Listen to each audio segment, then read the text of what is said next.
सावंतवाडी, वेंगुर्ला, कणकवली आणि मालवण हे सगळ्या नगरपालिकेच्या निवडणुकीचा प्रचार आता अंतिम टप्प्यात आलेला आहे. 1 तारीख रात्री 10 वाजता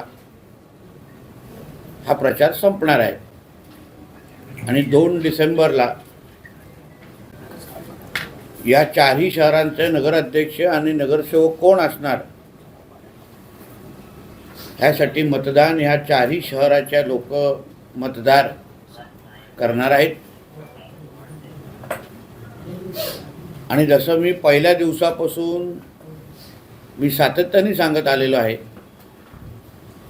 की भारतीय जनता पक्ष म्हणून आम्ही ही निवडणूक ही फक्त विकासाच्याच अजेंडावर लढवत आलेलो आहे आणि लढवणार आहोत. आणि आमचे नेते मंडळी असो, आमचे कार्यकर्ते असो, आमचे उमेदवार असो, हे सगळेजणच तुम्ही गेल्या 10-11 दिवसाची कुठल्याही पत्रकार परिषद बघा, आम्ही फक्त विकास, आम्ही ह्या सगळ्या शहरांमध्ये काय करणार आहोत, कुठला करणार आहोत, कुठल्या प्रकल्पांना प्राधान्य देणार आहोत, या सगळ्याच बाबतीमध्ये आमची भाषणं होत आहेत, आमचे इंटरव्ह्यू होत आहेत, आम्ही मतदारांशी संवाद साधतोय. आमचे सगळे उमेदवार नगराध्यक्षाचे असो किंवा नगरसेवकांचे, हे सगळेचे सगळे आमच्या भारतीय जनता पक्षाच्या सगळ्याच कार्यकर्त्यांबरोबर घेऊन मतदारांपर्यंत डोर टू डोर ही पोचत आहेत. छोट्या मोठ्या कॉर्नर सभा होत आहेत. प्रदेश अध्यक्ष आदरणीय रवी चव्हाण साहेब त्यांचा दौरा झालेला आहे आणि पालकमंत्री म्हणून मीही जनतेशी संवाद साधण्याचं काम मी माझ्या माध्यमातून करतोय. सावंतवाडीला जो सुंदरवाडी हा जो काय एक नाव आहे, ओळख आहे, ती ओळख अजून भक्कम करण्याचं काम आमच्या नगराध्यक्षाच्या उमेदवार श्रद्धाताई आणि त्यांची पूर्ण टीम त्यांच्या नेतृत्वात खाली होणार. आणि त्यासाठी आदरणीय मुख्यमंत्री देवेंद्र फडणवीस साहेब,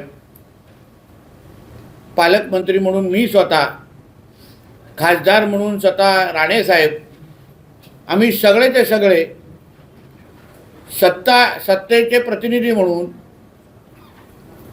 जे अधिकार आम्हाला सगळ्या जणांना निधी वाटपाचा असो किंवा विकास करण्याच्या दृष्टिकोनातून असो, ही सगळीची सगळी ताकद आम्ही श्रद्धाताईंच्या मागे आणि आमच्या सगळ्याच उमेदवारांच्या मागे उभी करणार आहोत. सावंतवाडीकरांनी आम्ही कळकळीची विनंती परत एकदा ह्या निमित्ताने करणार आहे की जो काही आमच्या प्रतिस्पर्धीकडून जो प्रचार सुरू आहे आणि आमचा प्रचार जो सुरू आहे त्याची तुलना मतदारांनी करावी. आम्ही विकासाबद्दल बोलतोय, आम्ही मतदारांना केंद्रबिंदू ठेवतोय, आम्ही मतदारांच्या भविष्याबद्दल बोलतोय, पण असा कुठलाही विषय आमच्या प्रतिस्पर्धीतून घेतला जातोय का, या बाबतीमध्ये सावंतवाडीकरांनी फार बारकाईने मतदार म्हणून विचार करावा. आम्हाला सिंधुदुर्गाचं आणि या 4ही शहरांमधलं वातावरण, जसं मी आपल्या सगळ्यांना शब्द दिला होता की आम्हाला खराब व्हायला द्यायचं नाही, आम्ही खराब करणार नाही, आम्ही अतिशय जबाबदारीने भारतीय जनता पक्ष म्हणून आणि राज्यात महायुतीचे एक प्रमुख पक्ष म्हणून आणि देशात NDAचे, भारतीय जनता पक्षाच्या नेतृत्वाखाली असलेले NDAचं आमच्या नरेंद्र मोदी साहेबांचं सरकार असल्यामुळे आम्ही अतिशय जबाबदारीने कुठल्याही टीका टिप्पणीमध्ये न पडता फक्त विकास हाच एकमेव अजेंडा घेऊन आम्ही सगळेजण काम करतो आहोत. आम्ही मतं मागतो आहोत आणि पुढचे 2 दिवस 1 तारीख रात्री 10 वाजेपर्यंत आम्ही हाच विषय वारंवार मतदारांपर्यंत घेऊन जाणार आहोत आणि 2 तारखेला मतदारांकडून आशीर्वाद मागणार आहोत. धन्यवाद. नितेशजी, सिंधुदुर्ग जिल्ह्यातली आताची सगळ्यात मोठी बातमी अशी आहे की आपले थोरले बंधू आणि शिवसेना आमदार निलेश राणे यांच्यावर गुन्हा दाखल झालेला आहे. भाजप पदाधिकाऱ्याच्या घरात घुसल्याप्रकरणी हा गुन्हा दाखल झालेला आहे. तुमची प्रतिक्रिया काय?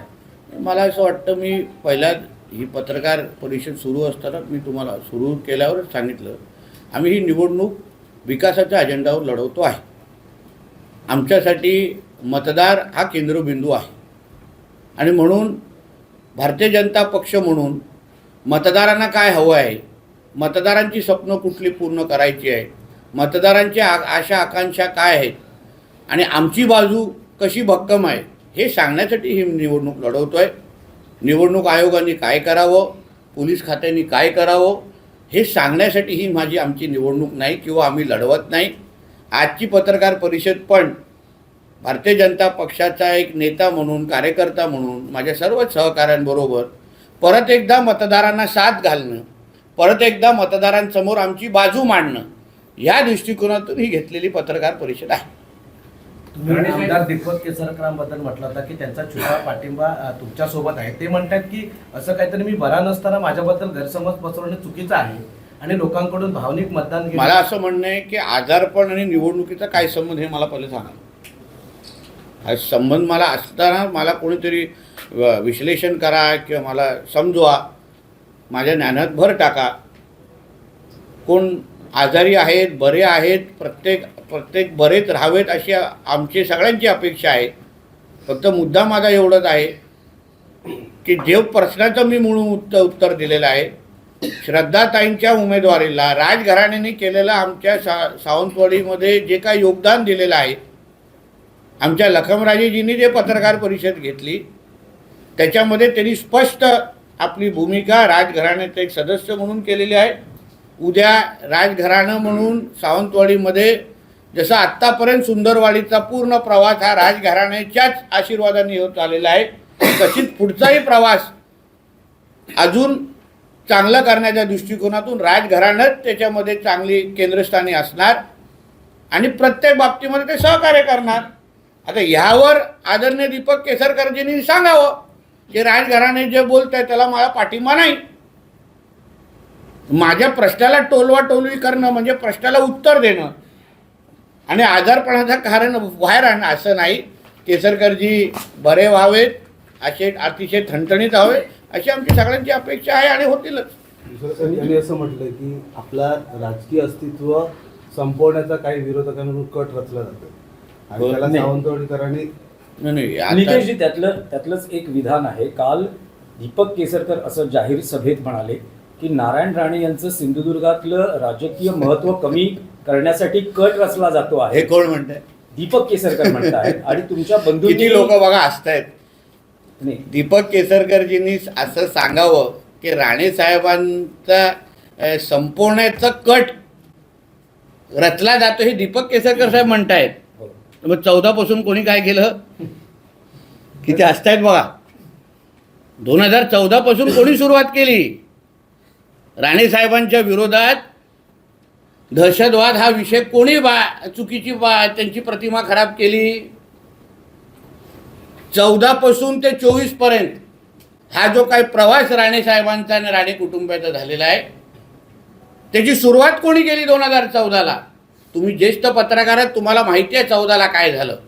कोणी निलेश राणे साहेबांच्या विरोधात पहिला शंडू ठोकला 2014ला खासदार ते असताना लोकसभेला. आणि तेच म्हणतायत, म्हणून हसायला आलं, तेच म्हणतायत की राणे साहेबांना संपवण्याचा कट रचला जातोय.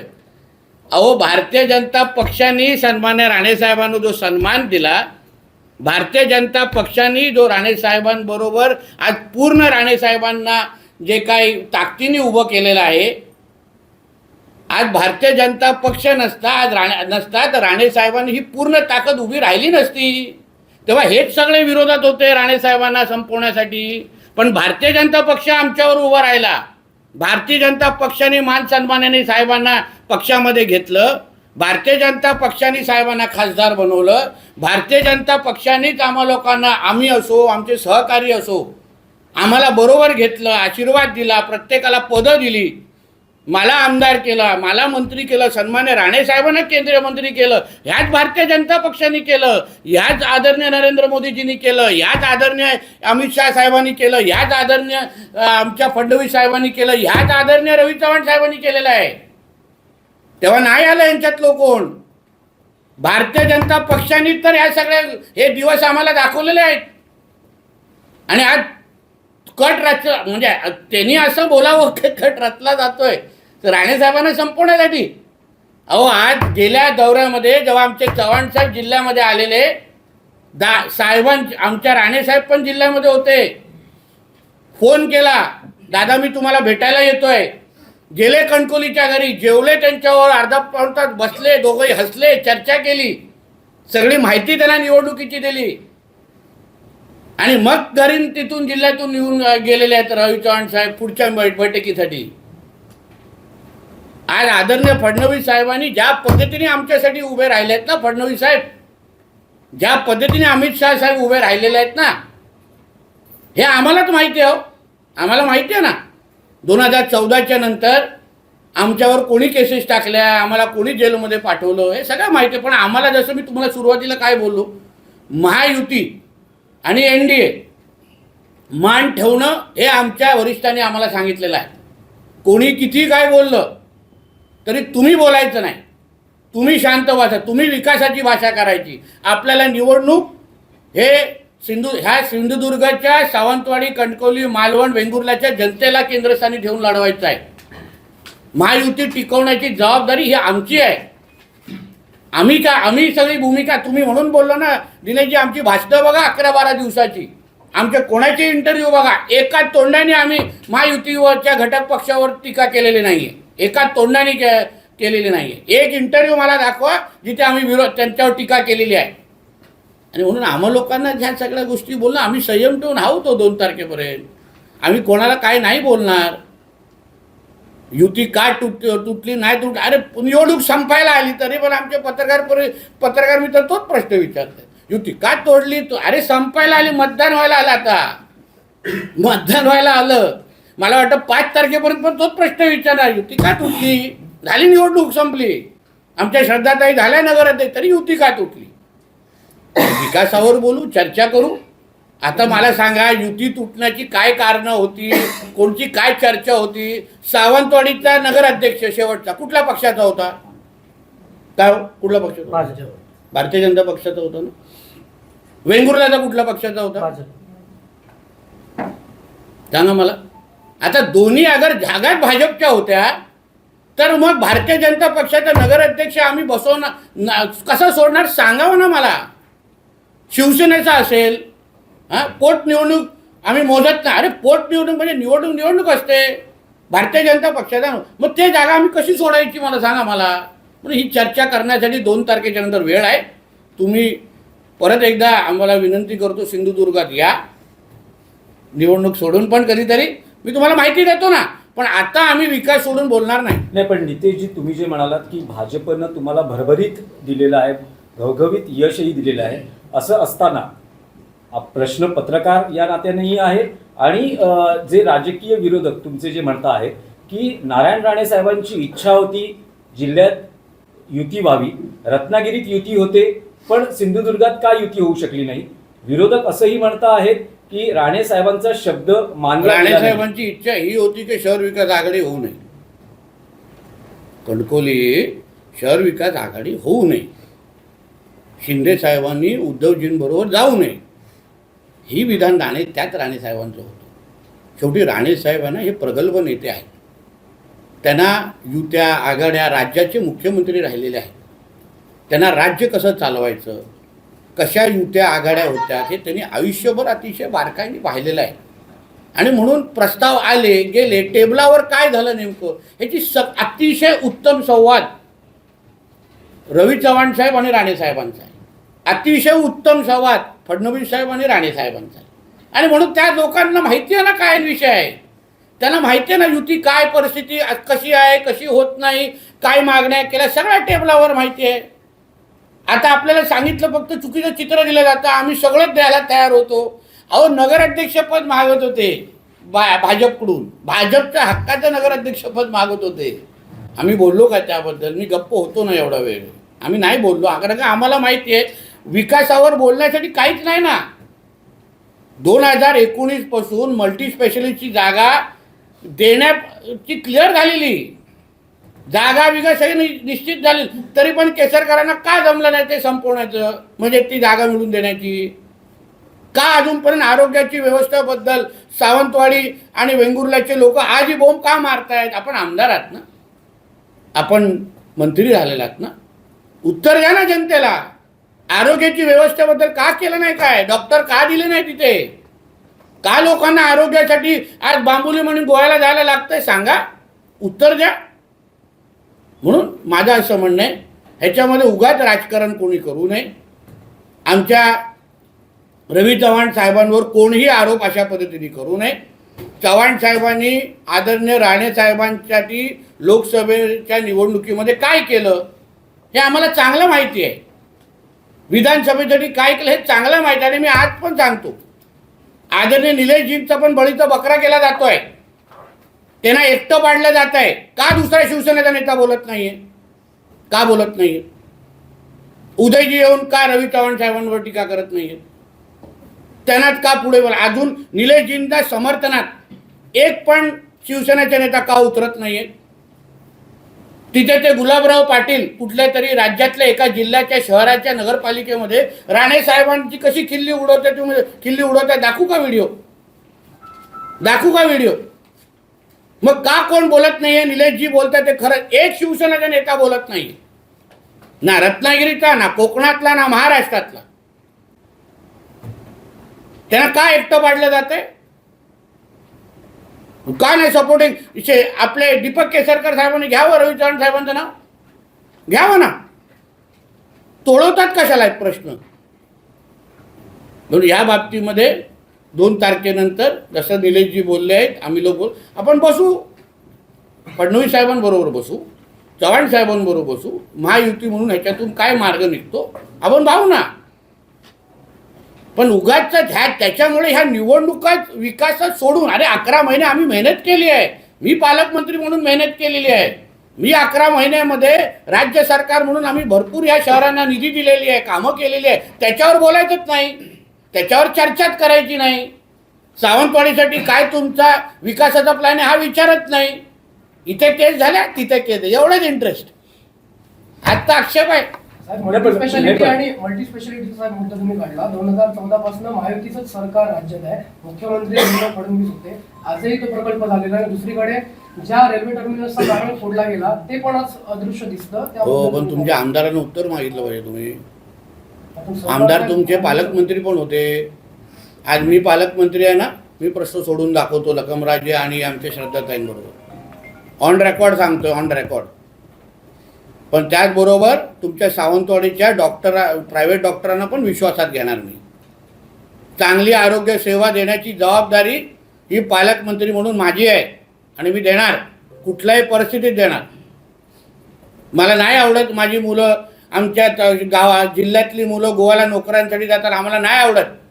आम्हाला नाही आवडत आमचे पेशंट गोवा बांबुलमच्या हॉस्पिटलमध्ये जाणं, आम्हाला बिलकुल आवडत नाही.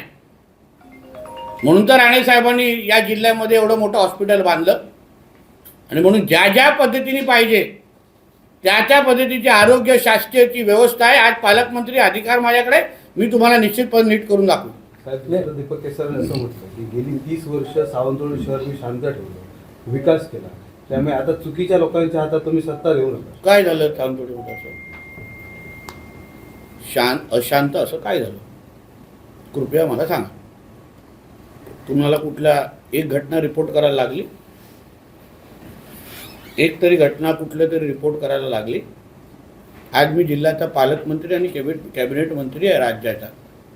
हा माझा जिल्हा आहे, ज्या जिल्ह्याचा पालकमंत्री मी आहे. माझ्या जनतेला शांततेत आणि सुखाने ठेवण्याची नैतिक आणि सर्वात पहिली जबाबदारी माझी आहे. पोलिसांच्या माध्यमातून कोणालाही माझ्या जिल्ह्यामध्ये कुठलंही चुकीचं करायला मीच देणार नाही, जबाबदारी माझी आहे. म्हणून दीपकजी केसरकर साहेबांनी निश्चिंत राहावं. नितेश राणे पालकमंत्री असेपर्यंत ज्या जिल्ह्याची प्रतिमा कोणीही खराब करू शकणार नाही. तुम्ही म्हणताय की विकासाच्या मुद्द्यावरील सिंधुदुर्ग जिल्ह्यातली निवडणूक लढवली जात आहे, परंतु तुमच्याच मित्रपक्षात असलेले लोक वारंवार सांगतायत की आता रेट लागला आहे मतदारांना. या लोकशाहीत किती योग्य आहे? हो, पण ते मला असं वाटतं त्यांच्याकडे ती माहिती ती त्यांना विचारली पाहिजे ना. आम्ही तर विकासावर एक लक्षात घ्या, आरोप आहेत ते. आता आम्ही उद्या असेच आरोप केले तर, पण आम्ही त्या घाणेऱ्या ह्याच्यामध्ये जातच नाही ना. आम्ही विकासावर फोकस ठेवतोय ना. अहो, आरोप करण्यासाठी कोणी काही करू शकतं. एवढा रेट उघडलाय, तेवढा रेट उघडलाय, ह्या केलाय, हे तुम्हाला जेव्हा सांगण्यासाठी काय नसतं ना. तुमचा उमेदवार, तुमचे नगरसेवक, तुमचा जाहीरनामा काय आहे हे सांगण्यासाठी काय नसतं ना. म्हणून हे सगळे इकडे तिकडे विषय हलवायचे, बाकी काहीच नाही त्यामध्ये, अर्थच नाही या गोष्टीमध्ये. तुम्ही सांगा ना लोकांना तुम्ही काय करणार आहात, लोक समाधानी होतील. असे आरोप कोण बेछूट आरोप कोण पण करू सुटणार. द्या पुरावे. इलेक्शन आपलं इलेक्शन कमिशन दखल घेईल. नितेशजी, पुन्हा एक राजकीय विषयच आहे. मुद्दा असा आहे की निलेश राणे असं म्हणता आहेत की सिंधुदुर्गात युती झाली नाही, यासाठी त्यांनी जबाबदार धरला आहे प्रदेशाध्यक्ष रवींद्र चव्हाण यांना. राणे कुटुंबावर काही पर्सनल राग आहे, त्यातूनच ही युती झाली नाही. आणि 2 तारखेनंतर मी युती बाबतीत बोलेन असं जे रवी चव्हाण म्हणाले, ते म्हणाले ही स्ट्रेट वे धमकी आहे. असं आहे ना दिनेशजी, आम्हाला आमच्या जिल्ह्याच्या निवडणुकांना विकासावर लढवायचं आहे. असं आहे, म्हणून आम्ही विकासावरच उत्तर देणार. ह्या बाबतीत आता मी तुम्हाला काय बोलू, निवडणूक संपायला आलेली आहे तरी तुमच्याकडे तो जो काही चिंगम अडकला आहे ना ते तुम्ही काढत नाही आहात. युती का झाली नाही, युती हे झाले, त्याची उत्तर देण्यासाठी 2 तारखेच्या नंतर आहे ना. आता जनतेच्या अपेक्षा आमच्याकडून वेगळ्या आहेत. राज्यकर्ते म्हणून, कार्यकर्ते म्हणून लोक फार बारकाईने बघतायत की तुम्ही माझ्यासाठी काय करणार आहात. पुढची 5 वर्ष, 2 डिसेंबर 2025ला होणारं मतदान पुढच्या 5 वर्षानंतर होणार आहे. मध्ये मतदारांना कुठलीच संधी नाही. आम्हाला संधी आहे 4 तारखेला तुम्हाला उत्तर द्यायला, 5 तारखेला उत्तर द्यायला, 6 तारखेला उत्तर द्यायला या सगळ्या युत्या आणि आघाड्याबद्दल. पण जनतेला त्यासाठी 5 वर्षासाठी एकच तारीख मिळणार आहे. ती कशाला आम्ही त्यांच्या हातातून घालून देऊ. पहिला जनतेच्या इच्छा आकांक्षा आम्ही पुरं करणार आणि मग 2 तारखेच्या नंतर काय बोलायचं तर बोलणार. आम्हाला काही, आम्ही कुठेही पळून जात नाही. प्रत्येक प्रश्नाचं उत्तर देऊ, फक्त त्या 2 तारखेच्या नंतर. ही निवडणूक कोणी कितीही प्रयत्न केलं, कोणी कितीही जोर लावला, कोणी कितीही स्वतःचा पत्रकारितेचा अनुभव वापरला, पण आम्ही ही निवडणूक विकासाच्या अजेंड्यावरून जाऊन देणार नाही. 2 तारखेनंतर महाराष्ट्राच्या राजकारणात काही वेगळं घडू शकतं का? 2 तारखेनंतर, 2 डिसेंबर नंतर महाराष्ट्राच्या राजकारणात सिंधुदुर्गाचे 4च्या 4 नगरपालिका हे भारतीय जनता पक्ष स्वबळावर लढणार, हेच वेगळं होणार. पण महाराष्ट्रात काही असं सगळे भारतीय जनता पक्षाचे जास्तीत जास्त नगरसेवक निवडून, नगराध्यक्ष निवडून होणार, हेच वेगळं होणार. इतिहास घडणार आहे 3 तारखेला. नाही, म्हणजे ही सुरुवात आहे स्वबळाची. नाही, जिथे जिथे आम्ही स्वबळावर लढतोय, जिथे आम्ही स्वबळावर लढतोय भारतीय जनता पक्ष म्हणून, तिथे आमचा कमळ चिन्हाचा नगराध्यक्ष निवडून येणार. काही जागे आम्ही महायुती म्हणून लढतोय. उदाहरण रत्नागिरीमध्ये महायुती म्हणून लढतोय, तिथे महायुतीचा नगराध्यक्ष येणार. म्हणजे हाच तो इतिहास 3 तारखेच्या नंतर घडणार आहे. हे तुम्हाला कळलंच नाही. गुगली आमच्या चव्हाण साहेबांची तुम्ही शोधत बसलाय त्याच्यात काय. पण भविष्यात महाराष्ट्रात सिंधुदुर्ग पॅटर्न दिसू शकतो तो त्यावेळी घेण्याचा तो निर्णय हो. आम्हाला या आमच्या कार्यकर्त्यांनी, प्रदेशच्या लोकांनी जे काय आम्हाला लोकांनी चर्चेतून आम्हाला जे निष्पन्न झालं त्याप्रमाणे आम्ही सगळेजण लढतोय. रत्नागिरीमध्ये वेगळी परिस्थिती आहे, रायगडमध्ये वेगळी परिस्थिती आहे, पालघरमध्ये वेगळी परिस्थिती, ठाण्यामध्ये वेगळी परिस्थिती आहे. त्या जिल्ह्याच्या अनुसार लढू ना आपण. उद्या राज्याचे उपमुख्यमंत्री सिंधुदुर्गात प्रचारासाठी येत आहेत. राज्याचे मुख्यमंत्री 3 ठिकाणी येत आहेत. आमच्या कणकोलीत येत नाही. जरा विचारा, सांगा ना कणकोली द्यायला.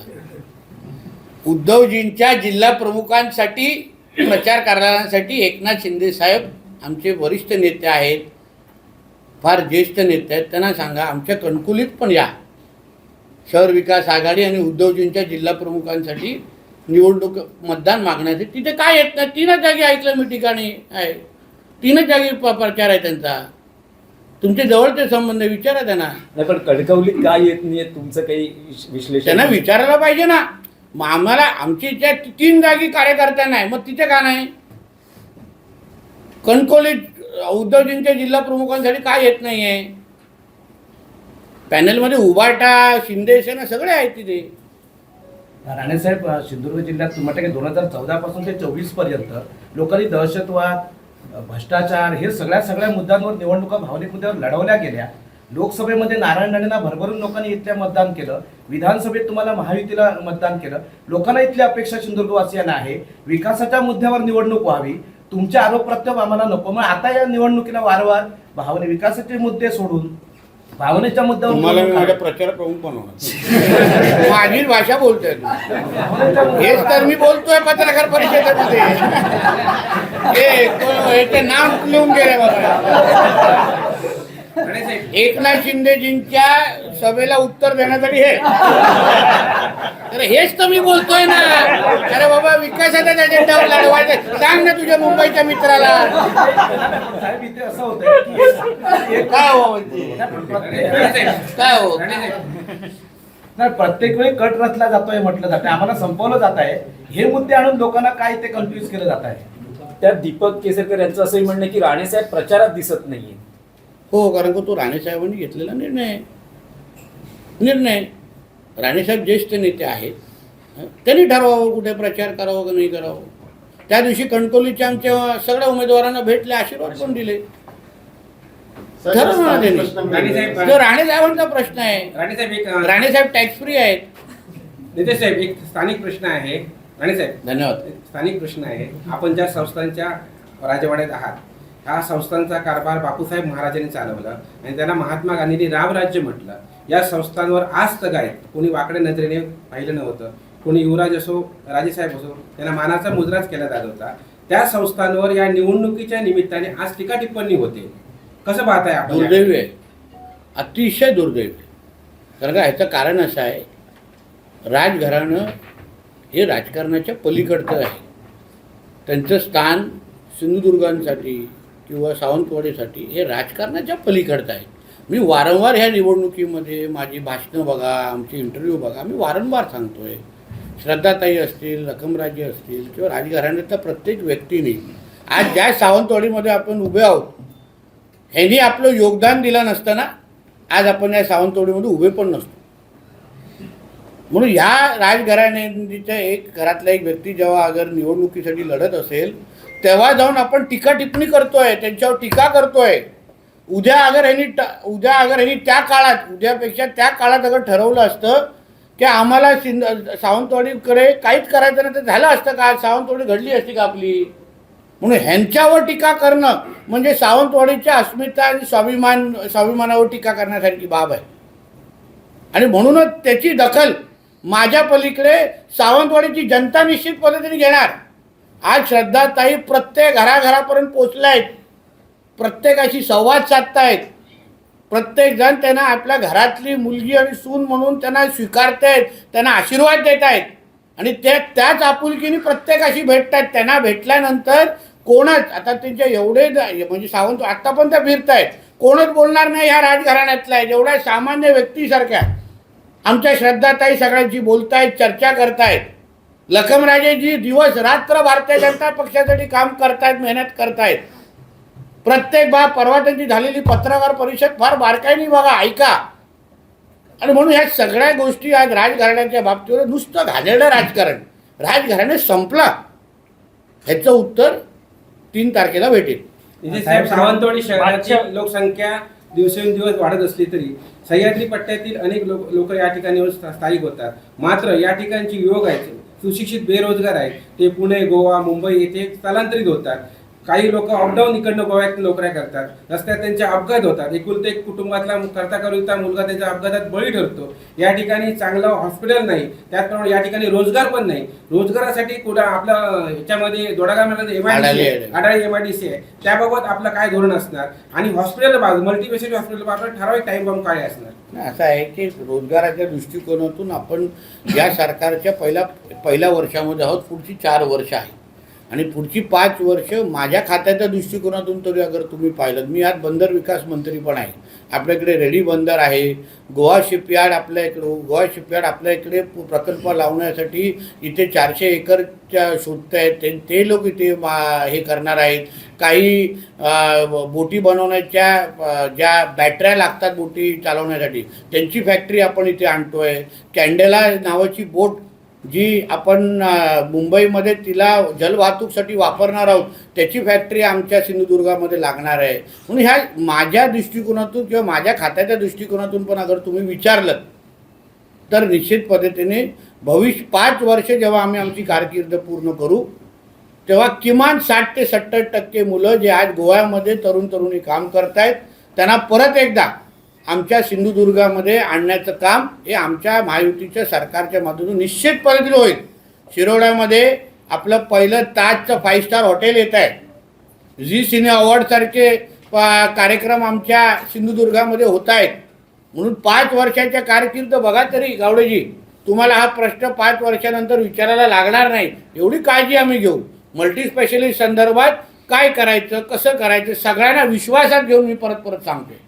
शेवटी इकडला प्रायव्हेट जो डॉक्टर आहे त्यांच्याही बाबतीमध्ये विचार करायला पाहिजे. म्हणून सगळ्यांना विश्वासात घेऊन एक कुटुंब म्हणून श्रद्धाताई असतील आणि आमची पूर्ण टीम एकत्र बसून त्या बाबतीमध्ये निर्णय घेतील.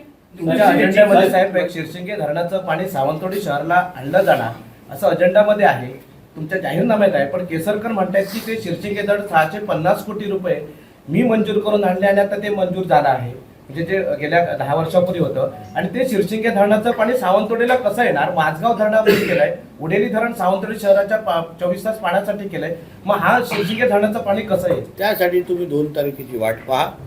आम्हाला सावंतवाडीकरांनी नगराध्यक्षाच्या रूपाने काही अधिकार देऊन दे. आमचे नगरसेवक निवडून आल्यानंतर सावंतवाडीकरांचा संदेश आमच्यापर्यंत पोचून दे की बाबा श्रद्धाताई आणि तुम्ही सगळे नगरसेवक मिळून आमच्या सावंतवाडी शहरासाठी तुम्ही निर्णय घ्या. हा अधिकार एकदा सावंतवाडीकरांनी आम्हाला देऊन दे आणि मग नंतर हे सगळे प्रश्न सोडवण्याच्या दृष्टिकोनातून पुढची 5 वर्ष आहेत. शेवटी आपण सत्तेचे आम्ही सहभागी आहोत. जसं लखमराजींनी पण काय बोलले त्या दिवशी, आम्ही बसणार नाही एकत्र, दीपकजी आणि आम्ही 2 तारखेच्या नंतर बसणार होतो एकत्र. म्हणून काय बोललो, अंदर की बात है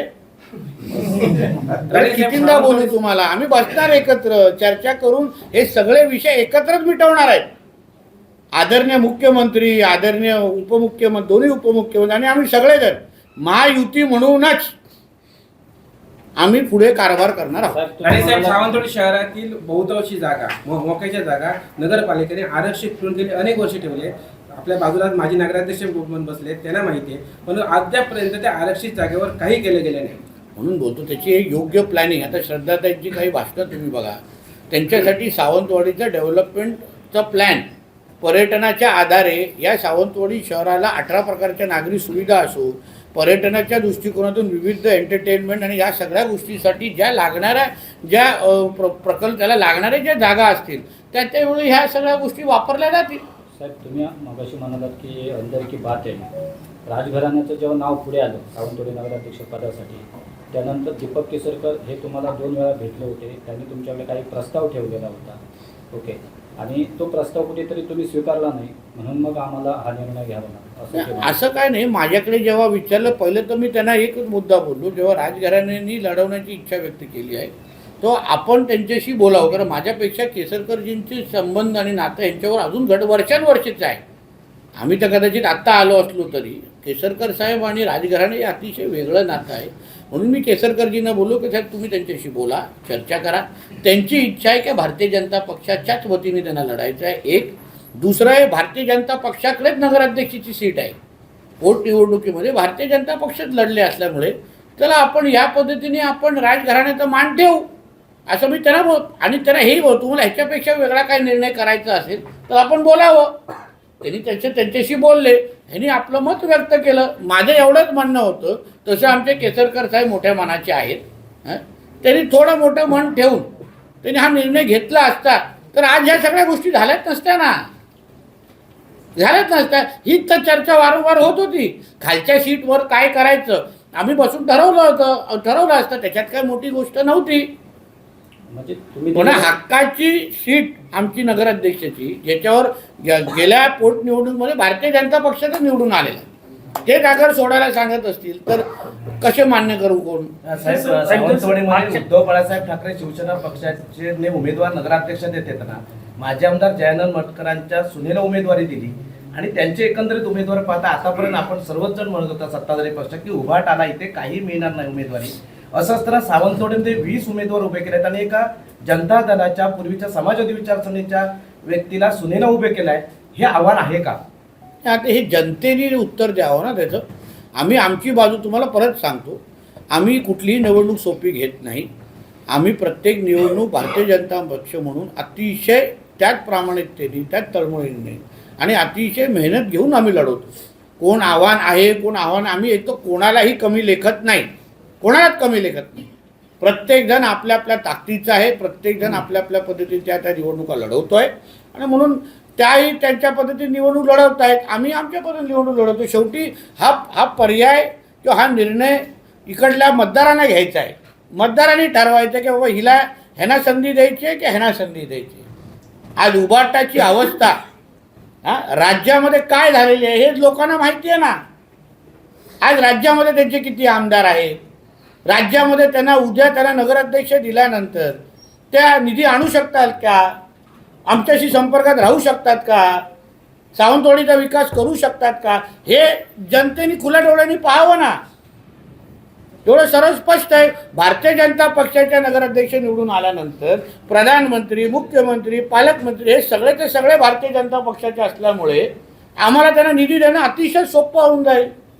इथे जे आताच्या प्रेसमध्ये 4-5 वेळा उल्लेख झाला तो मल्टी स्पेशालिस्ट हॉस्पिटलचा, हे हॉस्पिटल जे रखडलंय ते राजकारणामुळे रखडलंय आणि त्याच्याबद्दल स्पष्टता दिली ना त्यांनी त्यांच्या पत्रात. आपल्याकडे एक नेतृत्व म्हणून ते म्हणजे same to you, same to you.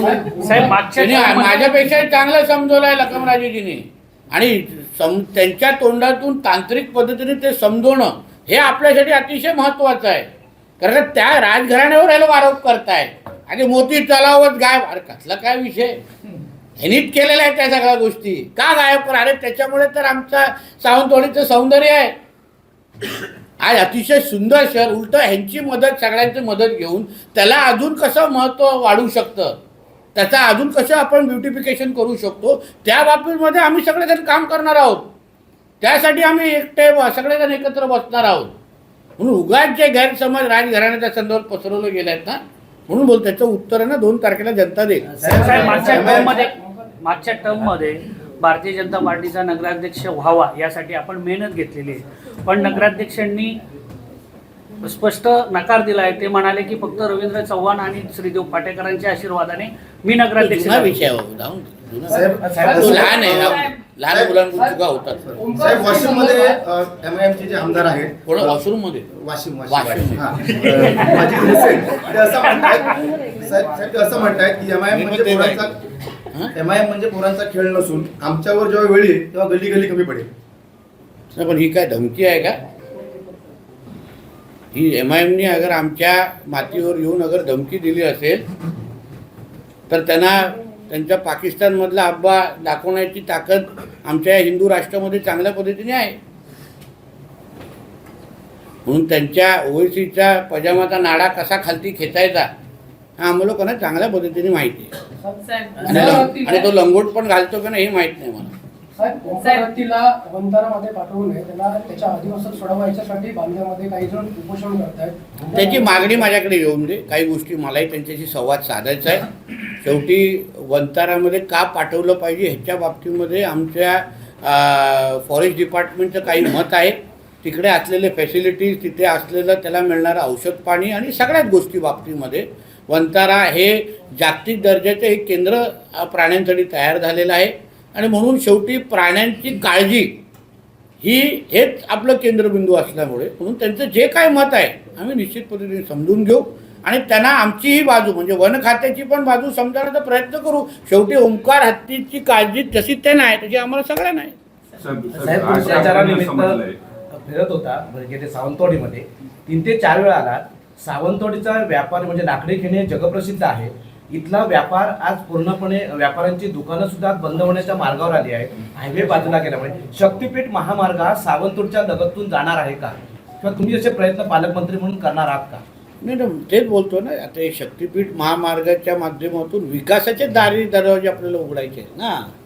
म्हणून त्याला जसं 0 पॉईंट असो किंवा मळगाव, हे जे काय 2 विषय आहे ज्याच्यावर MSRDCशी बोलतोय, दीपक केसरकरजी पण बोलत आहे. आणि म्हणून त्या शक्तीपीठच्या माध्यमातून सावंतवाडीचा जो विकास, कारण का तुमचा मुद्दा बरोबर आहे, बायपास झाल्यामुळे थोडं महत्त्व आपल्या शहराचं कमी झालं, बऱ्यापैकी कमी झालं. ते वाढवण्याच्या दृष्टिकोनातून ते प्रयत्न करायला पाहिजेत ना, ते सगळे करणार. साहेब, राज ठाकरेंनी असं म्हटलंय, नाशिकमध्ये जी वृक्षतोड होते त्याला तिथल्या स्थानिकांचा विरोध आहे, सरकारने उगाच संघर्ष करू नये, समन्वयाची भूमिका घ्यावी, मनसे ते लोकांसोबत आहे. नाही, माझं त्याच्या विषयाबद्दल मला योग्य पद्धतीने माहिती नाही आहे. सरकारशी बोलत असतील तर सरकारचे त्याच्या संबंधित खात्याचे मंत्री आणि संबंधित खात्याचे अधिकारी त्याबद्दल त्यांना उत्तर देतील. साहेब, ह्या अगोदर पण नगरपंचायतवर भाजपची सत्ता होती, संजू परब नगराध्यक्ष होते, आणि त्यावेळी सुद्धा हॉस्पिटल, मोती तलाव आणि पाण्याचा प्रॉब्लेम सावंतवाडी शहरामध्ये होता. तर त्यावेळी त्याकडे लक्ष का दिला गेला? तेव्हा का होतं, आमची पोटनिवडणूक झाली आणि वेळच भेटला नाही. तेव्हा अर्धेच काळ आम्हाला भेटला, पूर्ण काळ आम्हाला भेटला नाही. कोविड आणि ठीक आहे, आता बघा माझं काम किती सोपं करते. कोविड पण लागला त्याच्यानंतर. पण आता ताई सुवर्ण संधी अशी भेटलेली आहे की जसं मी सांगितलं, केंद्रात, राज्यात आणि जिल्ह्यात भारतीय जनता पक्षाची सत्ता आहे. आणि श्रद्धाताईसारख्या अतिशय अभ्यास करणाऱ्या आणि दूरदृष्टी असणाऱ्या एक नगराध्यक्षाचे उमेदवार आम्हाला मिळालेले आहेत. म्हणून पुढची 5 वर्ष सावंतवाडीचा अतिशय वेगळा चेहरा मोहरा बदलण्याची जबाबदारी ही आमची असेल. आम्ही काय आमच्या कुठल्याही जबाबदारीतून पळत नाही. ठीक आहे, तेव्हा आम्ही प्रयत्न केला, पण तेव्हा कोविड लागला आणि अन्य विषय नजरेसमोर आले. पण आता सुवर्ण संधी चालून आलेली आहे. तर काल गोव्यातल्या 2 LED नौकांवर मालवणात कारवाई झाली. मंत्री म्हणून तुम्ही काय सांगाल त्याबद्दल? माझं अभिनंदन करायला पाहिजे. LEDच्या बाबतीमध्ये आपले शासनाचे, राज्य सरकार म्हणून आमची जी भूमिका आहे ती आम्ही बोलण्यापलीकडे कृतीतून दाखवून दिलेली आहे. काही दिवसा अगोदर मालपीकडून आलेल्या बोटी असतील, आता गोव्याच्या LED हे आमच्या राज्यामध्ये सहन होणार नाही, आमची पॉईंट ब्लँक भूमिका आहे.